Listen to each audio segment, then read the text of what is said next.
We continue with Parshat Bechukotai. The curses will mostly dwell on not such of the good stuff. Think about it for a moment. In Parshat Bechukotai, we have a few verses of blessings, followed by many, many verses of tochacha, of warnings and curses.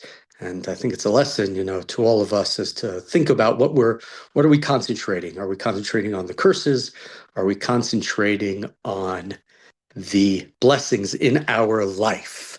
So let's start. So firstly, in the middle of the 26th chapter of Vayikra, it talks about Vifkadati Alechem Behala. I will point over you terror. When we think about the curses of Bechukotai, the warnings of Bechukotai, there's an aspect to it that is kind of like a psychological fear that's coming in. It's not just the punishment themselves. It's not just the famine, the exile, the death. There's also, right, the behala, the panic, the anxiety, the dread, the fear, v'ratfu etchem kol ale nidaf. My apologies. I will sound the sound of a driven leaf will pursue them. Everything becomes so scary. Even a driven leaf comes and threatens the emotional stability, the confidence of the nation. The tocha is not just the curses, but the panic and the fear and the worries. If that phrase was familiar to you, the sound of the driven leaf, I think it's Milton Steinberg, right? He wrote a book about Elisha ben Avuya, who's turned Acher, this great rabbinic sage who loses his faith in God, and he cites that verse in terms of the book, because it's sort of who he becomes. He becomes uprooted. He's unstable. He's alienated. He's sort of blown about and blown away, being uprooted. So just interesting, if you've read that book or you've heard of the book or considering reading the book, here it comes from the Tochacha here about Elisha ben Avuya. And so, right, the Tochacha here, the structure of it is you have panic, and then, more curses, and it becomes worse and worse because people are panicking and anxiety driven and uprooted and destabilized, and they can't answer their problems properly. So that's part of the understanding of the curses. Now, one of the phrases that gets mentioned a number of times, repeated over and over again in the Tochacha, is the im telchu imi keri, or big keri. If you walk with me, some say sort of casually, others understand it if some of it sort of mean randomness, by accident, and in more of the world of Hasidim, the Hasidic masters, they read it as sort of a life with no meaning, like the words kuf resh hey in Hebrew, makara, what happened? It's like casual, what happened? Vaikar, this happened, right? Your living life is just things happen without meaning. Events are coincidence rather than encounters with God. And what does God say back to the Jewish people? V'halachti afani imachem bekeri.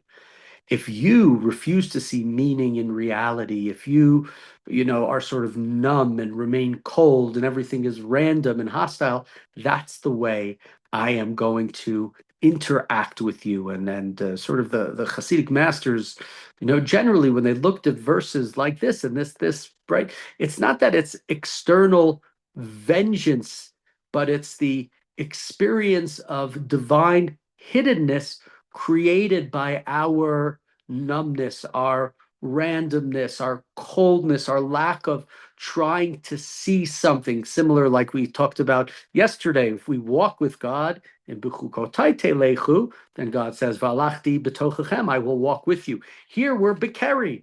we're acting sort of randomly. We're refusing the relationship. So then God is alienated, then God is not working together with us. It's not, again, it's not just mere suffering, it's even losing the ability to look at things in a larger picture, to interpret um, suffering as part of a process, part of a redemptive process, which is not an easy thing to do when you're going through the difficulties of that process. But losing that larger sense is part of the curse here. It's part of the alienation that's coming back. Okay, one of the other things in this in here in the curses, and it's repeated on a number of occasions, is the word sheva, seven. So, for example, V'yasarti etchem sheva al chatotechem. I will chastise you sevenfold, seven times for your sins. Okay, and it's repeated on a number of occasions. Now we know the number seven generally is important in the Torah. 7 days of creation, right? The holidays, Pesach is 7 days, Sukkot is 7 days. There's Natzeret afterwards, right? And of course, most pronounced here, Bechukotai comes right after Bahar. Bahar was all about the Shemitah, the 7 year cycle. So here, that covenantal number, which represents a sense of creation fullness, is inverted.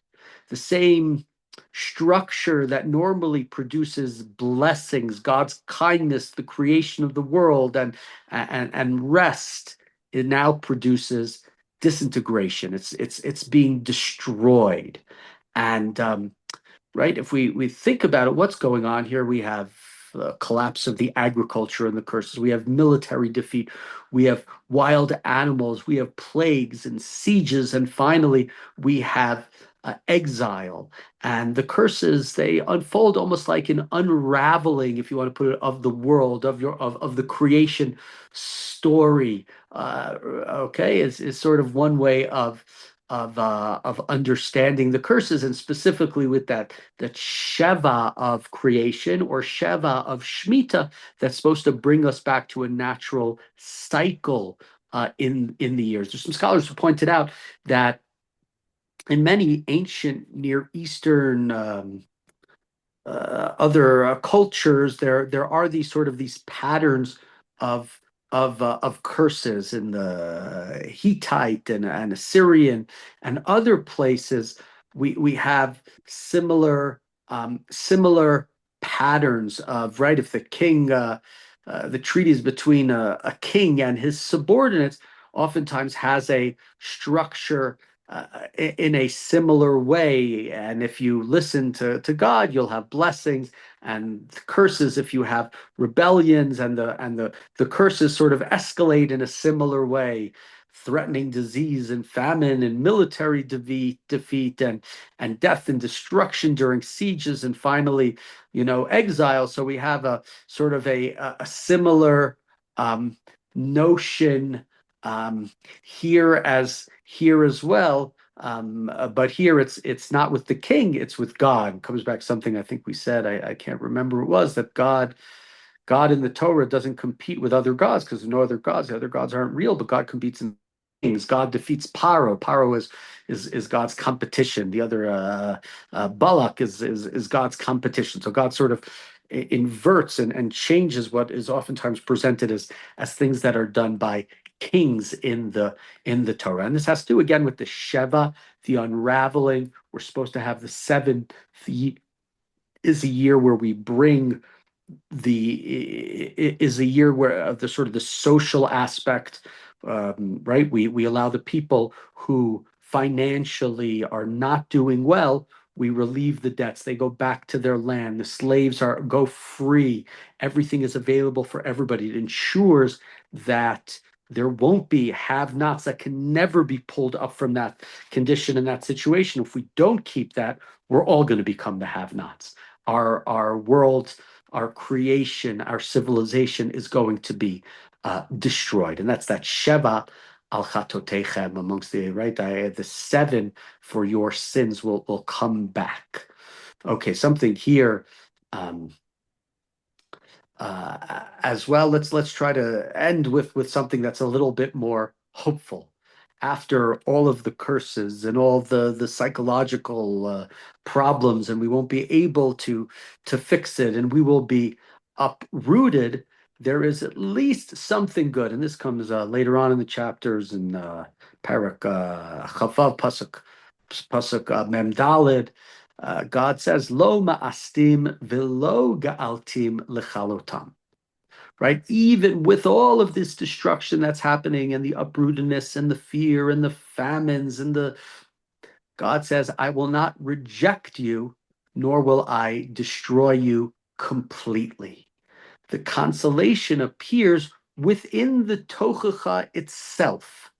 The covenant, it bends, but it doesn't break, right? And when we think about it, it's not unlike the curses that we're going to get at the end of the Torah in Parshat Kitavo, towards the end of Sefer Dvarim. The curses here conclude with an explicit reconciliation, a remembrance of the covenant, the Zacharti at Avraham, right? God says, I'm going to remember the covenant that I made with Avram, with Yitzchak, with Yaakov, and the land that belongs to you. I'll remember the covenant. And this is an important thing. Punishment is not abandonment. The distance, the difficulty, all of these things is not the separate, it's not the divorce. The relationship survives even even the catastrophe, the curses, even all very existence of these curses, of these warnings, of the rebuke proves the continued relationship, right? If God didn't say, if you do things wrong, bad things are going to happen. There's going to be misalignments. You're going to be kicked out of the land of Israel. All these, it would have been just goodbye, and that would have been the end of it. But that's not what happens, right? The punishments and the warning and the sad things has to, part of it has to be some sort of reconciliation, because if we do not have the reconciliation, then God would say, I don't care, and we're done with. We don't need to have that. We're severing ties forever. So the whole idea of the rebuke and the warning, in a sense, it proves the continued relationship. Indifference would require no warning at all. And something that maybe I've said to you guys, something that I think everybody else realized, maybe who's my age, 30 years ago, 40 years ago, which I only realized this year, which is all of the stories surrounding the destruction of the second temple. I can't say all of them, but many of them are in Masechet Gitin. That's where they're found in the Talmud, in Masechet Gitin. And Masechet Gitin is the book about divorce, but the Torah, we know, has an idea that Machzir Grushato, a couple gets divorced, but they can be reunited. So we have all these stories about the quote unquote the divorce between God and the Jewish people at the time of the destruction of the second Beit HaMikdash. Horrific, terrible stories about the siege, the mistakes the Jews made, the enslavement and death and murder, terrible things. But part of the idea there is it's only part of the story. It's not the end of the story. The relationship between God and the Jewish people doesn't end there. And that's part of what's being said here as well. The relationship doesn't end. The possibility, I'm going to tell you about the curses, but v'zacharti et briti Avraham. All right, I'm going to remember the covenant that I made. At the Aretz says Koran, I'm going to remember the land as well. It's not indifference. It eventually will end with God bringing the Jewish people back, much of we have seen in our days in contemporary times.